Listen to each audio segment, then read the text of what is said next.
Hello friends, welcome to exam crick. आज हम पढ़ेंगे बाल विकास की चौथी अवस्था यानी किशोरावस्था के बारे में। इस वीडियो के अंदर हम किशोरावस्था की व्यवहारिक विशेषताएं तथा विभिन्न वैज्ञानिकों द्वारा दी गई परिभाषाओं का अध्ययन करेंगे, तो पूरी वीडियो को ध्यान से देखिएगा। किशोरावस्था, इसे इंग्लिश में एडोलेसेंस कहा जाता है। एडोलेसेंस होता है, किशोरावस्था को अंग्रेजी में एडोलेसेंस कहा जाता है, जिसकी उत्पत्ति लैटिन भाषा के एडोलेसियर शब्द से हुई है, जिसका अर्थ होता है परिपक्व होना या परिपक्वता की ओर बढ़ना। तो किशोरावस्था यानी एडोलेसेंस, तो एडोलेसेंस की उत्पत्ति मुख्यतः लैटिन भाषा से हुई है, और लैटिन भाषा के किस शब्द से? एडोलेसियर शब्द से हुई है, जिसका अर्थ है परिपक्व होना या परिपक्वता की ओर बढ़ना। ठीक, अर्थात किशोरावस्था में बालक इतना परिपक्व हो जाता है कि उसमें संतान उत्पत्ति संबंधित सभी गुणों का विकास हो जाता है। किशोरावस्था ये बाल्यावस्था के बाद आने वाली अवस्था है, जो 12 वर्ष से के बाद चालू होती है। अतः इस अवस्था में बालक इतना परिपक्व हो जाता है कि उसमें संतान उत्पत्ति संबंधित सभी गुणों का विकास हो जाता है। अब किशोरावस्था के सिद्धांत। किशोरावस्था के संदर्भ में मुख्यतः दो सिद्धांत दिए गए। तो किशोरावस्था में होने वाले परिवर्तनों के संदर्भ में दो सिद्धांत दिए गए।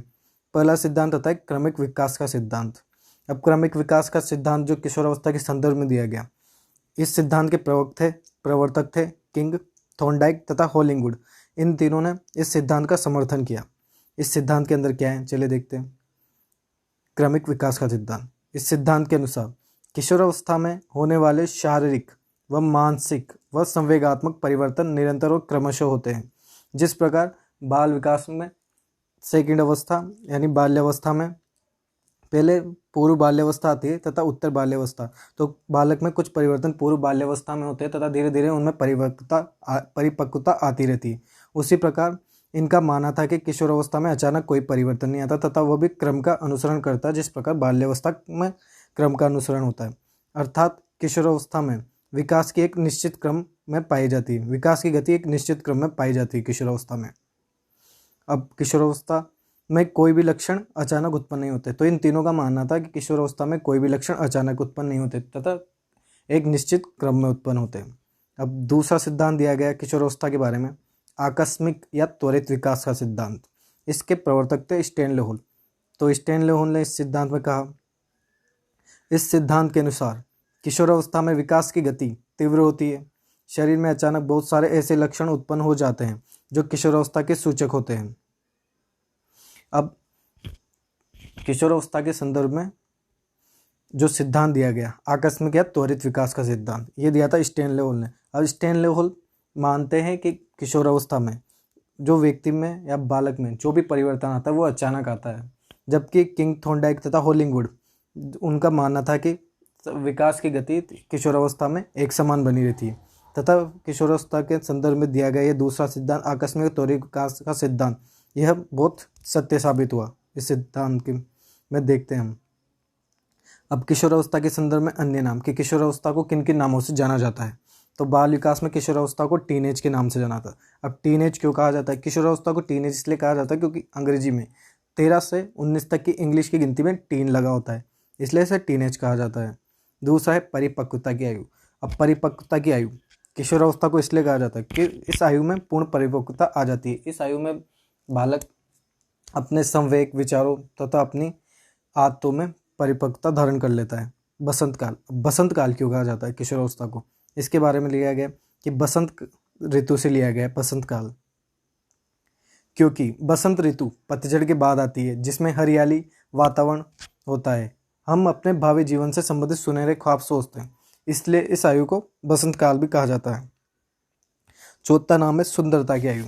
अब सुंदरता की आयु किशोरावस्था को इसलिए कहा जाता है क्योंकि जीवन में सबसे ज़्यादा श्रृंगार किशोरावस्था में ही किया जाता है बालक बालिकाओं द्वारा, इसलिए किशोरावस्था को सुंदरता की आयु भी कहा जा सकता है। मैंने इसमें जो इंपॉर्टेंट नाम है तथा विभिन्न परीक्षाओं में पूछे गए उनको थोड़ा डिटेल में बताया गया तथा जो कम इम्पोर्टेंट है उन्हें डायरेक्ट बताया गया। तो पाँचवा आता है सामाजिकरण की आयु। बालक का किशोरावस्था में आने के बाद सामाजिक दायरा बढ़ता है तथा धीरे धीरे समाज में घुलने मिलने लगता है तथा समाज के नियमों को अपनाने लगता है, इसलिए इसे सामाजिकरण की आयु कहा जाता है। लैंगिकता की आयु, एज ऑफ प्यूबर्टी।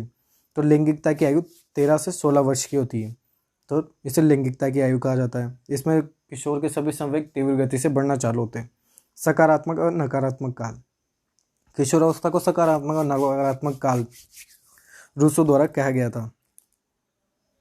और संवेदनशीलता की आयु, और संवेदनशीलता की आयु से तात्पर्य किसी वस्तु या व्यक्ति विशेष के बारे में बहुत गहराई से सोचना संवेदनशीलता कहलाता है। इस अवस्था में आने के बाद बालक किसी भी वस्तु या व्यक्ति के बारे में गहनता से सोचता है, उसके हर पहलू, हर विचार के बारे में सोचता है तथा उसके बारे में ज़्यादा से ज़्यादा जानकारी प्राप्त करना चाहता है। उसकी अच्छाई बुराई हर चीज़ पर विचार करता है, इसलिए इसे संवेदनशीलता की आयु कहा जाता है। 9वीं चरम अवस्था, यह बाल विकास की चौथी अवस्था है तथा अंतिम अवस्था है। इसे चरम अवस्था कहा जाता है क्योंकि बाल विकास को इन 4 अवस्थाओं में डिवाइड किया गया है। 10वां आता स्वतंत्रता की आयु। जब बालक बाल्यावस्था से किशोरावस्था में प्रवेश करता है तो उसका सामाजिक दायरा बढ़ता है तथा वो ज़्यादा से ज़्यादा स्वतंत्र रहने की इच्छा करता है कि उस पर किसी का कोई दबाव ना हो, वो अकेला रहे तथा स्वतंत्र रहे। अटपटी आयु, अटपटी आयु से मतलब है कि इसमें बालक अपने आप को समझ नहीं पाता, वह ज़्यादा से ज़्यादा लोगों के संपर्क में आता है तथा उसके संवेग अनियंत्रित रहते हैं किशोरावस्था में, इसलिए उसकी आयु को अटपटी आयु है। जीवन का कठिन काल, अब जीवन का कठिन काल, ये जीवन का कठिन काल इसे किलपेक्टर द्वारा किया गया है। इस आयु में बालक अपने भावी जीवन के बारे में सुनहरे ख्वाब देखता है तथा उससे संबंधित कल्पनाएं करता है। वीर पूजा की आयु, अब वीर पूजा की आयु किशोरावस्था को इसलिए कहा जाता है कि जैसे जैसे वो नए नए व्यक्तियों के संपर्क में आता तथा बड़ी बड़ी लोगों के नाम सुनता है तो उनको अपना आदर्श मानता है तथा उनके समान व्यवहार करके उनकी ही तरफ बनने की कोशिश करता है, इसलिए इसे वीर पूजा की आयु या किसी को आदर्श मानकर उसका अनुकरण करने की आयु कहा जाता है। नया जन्म, किशोरावस्था को नया जन्म रोज द्वारा कहा गया था। इसमें बताता है कि किशोर अपने जीवन का के नए पहलू पे पहुंचता है तथा अपने जीवन के विभिन्न क्षेत्र में आगे बढ़ने के लिए एक नया प्रयास करता है। तूफान का काल, अब तूफान का काल इसे स्टैनले हॉल द्वारा कहा गया। 16वां है गोल्डन एज, तो किशोरावस्था को गोल्डन एज कहा जाता है क्योंकि इसमें बालक अपने व्यक्तित्व का निर्माण करता है तथा गोल्डन ईयर का शेषावस्था की पुनरावृत्ति का काल तथा संक्रमण अवस्था। तो किशोरावस्था को निम्न 19 नामों से जाना जाता है। इनमें से जो इंपॉर्टेंट थे उन्हें मैंने आपको डिटेल में बता दिया। अब किशोरावस्था से संबंधित परिभाषा है, तो किशोरावस्था से संबंधित विभिन्न मनोवैज्ञानिकों द्वारा दी गई परिभाषा कौन कौन सी, चलिए देखते हैं। पहली परिभाषा आती स्टैनले हॉल। अब स्टैनले हॉल ने किशोरावस्था को क्या कहा, तो स्टैनले हॉल ने किशोरावस्था को संघर्ष और तूफान का काल कहा है। यहाँ मैंने ब्लू कलर से इंपॉर्टेंट शब्द को निशान लगाया जिनसे आप पता कर सकते हैं कि इस डेफिनेशन के अंदर क्या इंपॉर्टेंट है तथा इससे आप आने वाले एग्जाम में जब क्वेश्चन बनता है तो संघर्ष और तूफान के काल से पता लगा सकते हैं कि किस मनोवैज्ञानिक द्वारा दी गई। तो स्टैनले हॉल द्वारा किशोरावस्था को संघर्ष और तूफान का काल कहा गया। किलपेट्रिक, अब किलपेट्रिक ने किशोरावस्था को जीवन का कठिन काल कहा गया। तो पेपर में क्वेश्चन बनता है कि किस मनोवैज्ञानिक द्वारा किशोरावस्था के बारे में जीवन का कठिन काल कहा गया, तो इसका आंसर होगा किलपेट्रिक। तथा किस मनोवैज्ञानिक द्वारा किशोरावस्था को संघर्ष और तूफान का काल कहा गया है, तो ये कहा गया स्टैनले हॉल द्वारा। तीसरी परिभाषा है रोस की। किशोरावस्था में समाज सेवक के आदर्शों का निर्माण व पोषण किया जाता है। तो किशोरावस्था इसलिए इसे सामाजिकरण की आयु कहा जाता है क्योंकि किशोरावस्था में ही समाज सेवा के आदर्शों का निर्माण व पोषण किया जाता है। चौथी परिभाषा रोज द्वारा, किशोरावस्था नया जन्म है जिसमें उच्चतर व श्रेष्ठतर मानव का निर्माण होता है। तो रोज द्वारा किशोरावस्था को नया जन्म की आयु कहा गया है। हेड कमेटी या हेडो कमेटी, अब हेड या हेडो कमेटी द्वारा किशोरावस्था के संदर्भ में कहा गया है कि 11 से 12 वर्ष की आयु में बालक की नसों में एक ज्वार उठना आरंभ हो जाता है जिसे किशोरावस्था के नाम से जाना जाता है। ये परिभाषा विभिन्न प्रतियोगी परीक्षाओं में पूछी गई है, इसलिए आने वाले कंपटीशन के लिए बहुत ही इंपॉर्टेंट है कि हेडो कमेटी द्वारा किशोरावस्था के संदर्भ में क्या कहा। तो हेडो कमेटी द्वारा किशोरावस्था के संदर्भ में कहा गया है कि 11 से 12 वर्ष की आयु में बालक की नसों में ज्वार उठना आरंभ हो जाता है जिसे किशोरावस्था के नाम से जाना जाता है। तो छठी परिभाषा आती वैलेंटाइन। अब वैलेंटाइन द्वारा किशोरावस्था को क्या, व्यक्तिगत तथा घनिष्ठ मित्रता उत्तर किशोरावस्था की मुख्य विशेषता है। तो वैलेंटाइन की डेफिनेशन में व्यक्तिगत तथा घनिष्ठ मित्रता एक मुख्य बिंदु है जिससे हम इसका पता लगा सकते हैं। सातवीं परिभाषा आती कोल्सनिक। अब कोल्सनिक किशोरावस्था के बारे में बताते हैं। किशोरावस्था प्रौढ़ों को अपने मार्ग में बाधा समझते हैं जो उन्हें उनके स्वतंत्रता के लक्ष्य को प्राप्त करने से रोकते हैं। तो कोल्सनिक किशोरावस्था के बारे में बोलते हैं किशोर प्रौढ़ों को अपने मार्ग में बाधा समझते हैं जो उन्हें स्वतंत्रता के लक्ष्य को प्राप्त करने से रोकते हैं, अतः इसे ही स्वतंत्रता की आयु कहा जाता है, इसलिए किशोरावस्था को स्वतंत्रता की आयु कहा जाता है।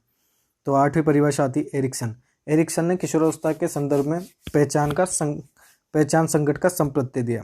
तो ये क्वेश्चन भी पिछले एग्जाम में पूछा गया कि किस मनोवैज्ञानिक द्वारा किशोरावस्था के संदर्भ में पहचान संकट का संप्रत्यय दिया गया। तो इसका सही आंसर एरिक्सन। तो एरिक्सन द्वारा किशोरावस्था में पहचान संकट का संप्रत्यय दिया गया।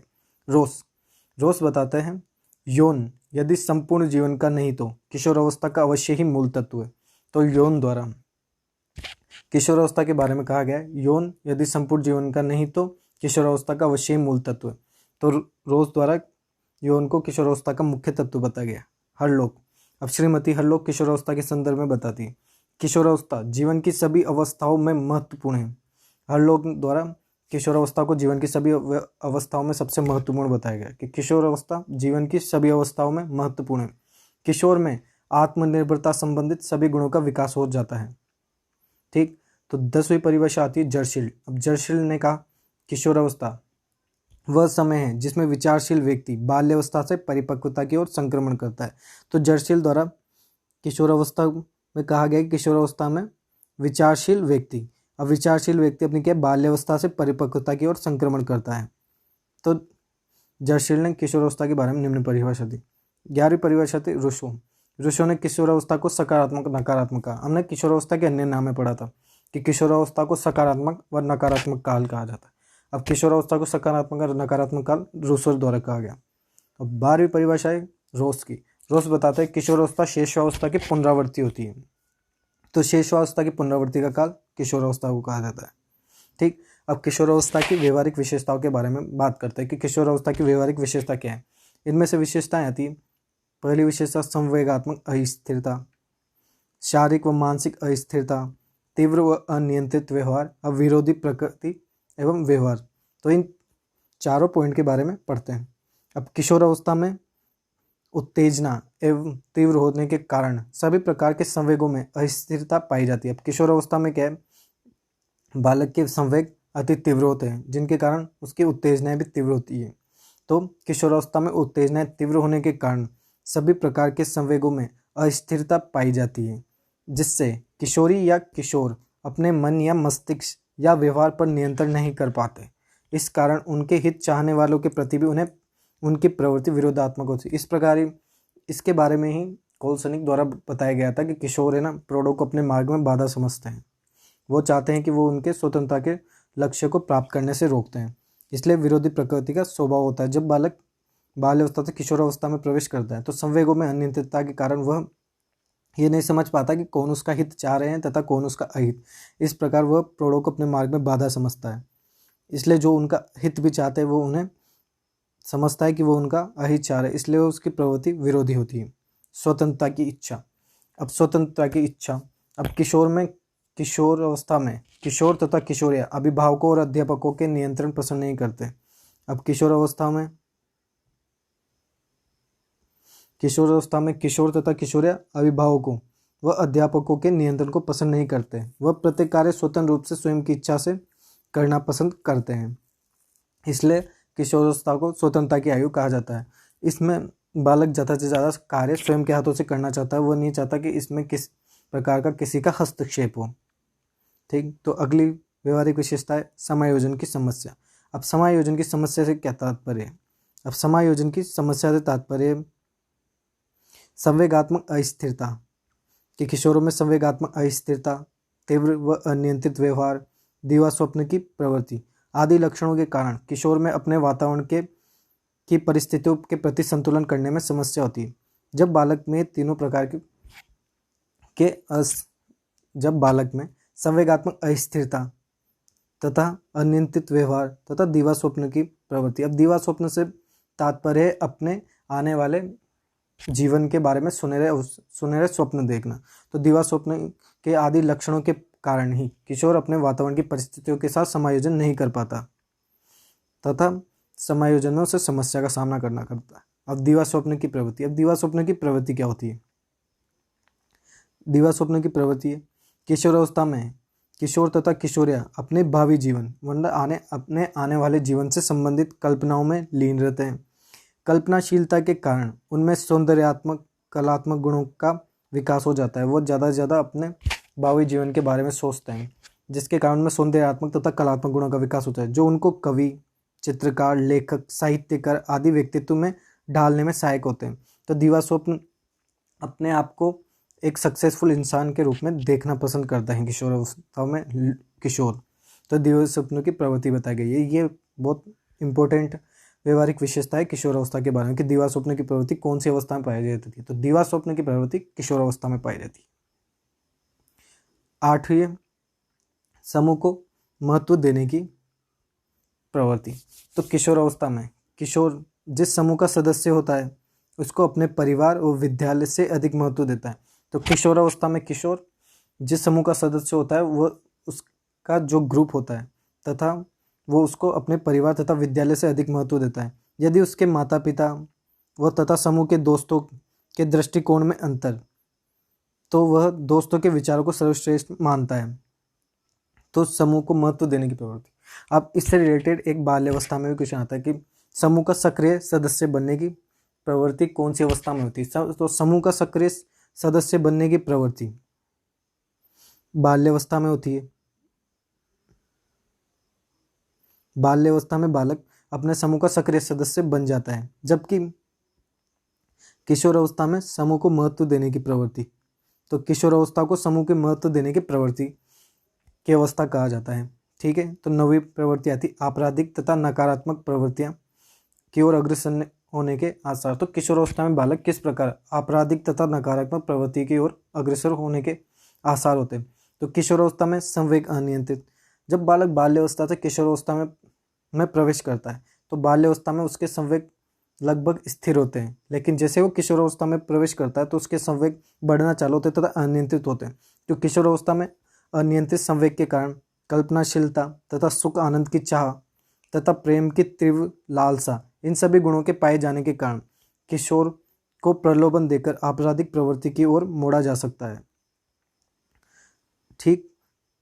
तो 10वीं विशेषता आती है किशोरावस्था समाज सेवा की भावना। अब किशोरावस्था में किशोर में समाज सेवा की भावना किस प्रकार होती है। किशोरावस्था में समाज सेवा की भावना प्रबल होती है। अब किशोरावस्था में समाज सेवा की भावना प्रबल किस प्रकार होती है। किशोर मानव जाति के प्रति प्रेम से ओतप्रोत होते हैं। वह मानव जाति के प्रति प्रेम से ओतप्रोत होते हैं। ठीक। वह आदत समाज के वह आदर्श, या आदत नहीं, इसकी जगह होगा आदर्श।